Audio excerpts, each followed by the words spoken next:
Welcome back to a book review video. It is time for me to review the Tempests and Tea Leaves books by Rachel Morgan. This is the first book in the Charmed Leaf Legacy romantasy series, cozy romantasy series. Let's be very clear about that. It is sort of your, if Bridgerton had fae and magic and that sort of a thing. It's very fun. I do love a cozy story. I love a cozy romance. This is no spice romance, if anyone is wondering, and it's very fun. Sort of Regency vibes. The story follows Iris, who is debuting her magic. She's a half-human, half-fae woman, and she is going into Bloomhaven for the first time to debut her newly manifested magic of paper folding at the start of the Bloom season. This is sort of like the London season for anyone who knows about Bridgerton, Regency romances, that sort of a thing.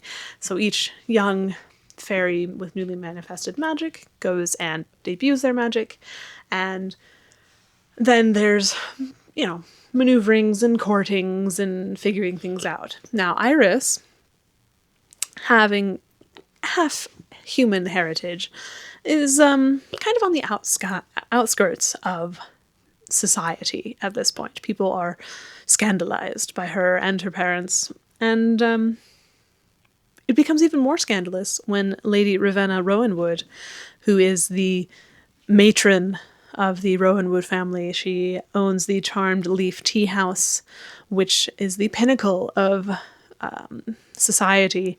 She decides to take Iris on as an apprentice. And most annoyed by this decision is her grandson, Lord Jasvian Ravenwood, who is the head of the house, who is responsible for the mines of the magical stone, Lumerite, and who is very, very unhappy that he now has to share a study with Iris. So, it's a charming book. I loved all the little tidbits about society and the details of the dancing and the magical events and that sort of a thing. I loved the intrigue with Iris's magic and the overcoming of prejudices that one often finds in these stories. I think it's just delightful. So, a cozy story. The romance.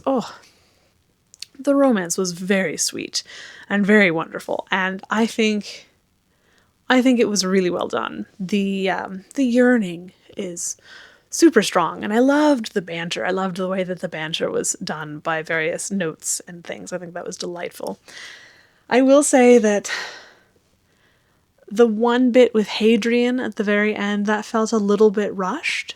I think that could have been played out just a smidge more, but it doesn't really matter because it's not the primary issue with that book, and I think it's wonderful. It's so wonderful, in fact, that I kind of immediately went off and read book 2, and then I ordered the whole set for my shelf, which is already completely full, as you can see by the TBR stack on the shelf behind me. Anyways, if you are interested in a absolutely charming, cute, romantic, Bridgerton-esque fantasy where the fae are debuting their magic and trying to find husbands and strategic alliances throughout the season, this is definitely the book for you. I think it's cute, I think it's cozy, I think it's absolutely delightful, and I enjoyed it quite thoroughly. But then, I always love a good cozy fantasy, especially with romance involved. One of my favorites. Anyways, that's all I've got for you this week, so I shall wish you happy reading, and I shall see you next time. Bye.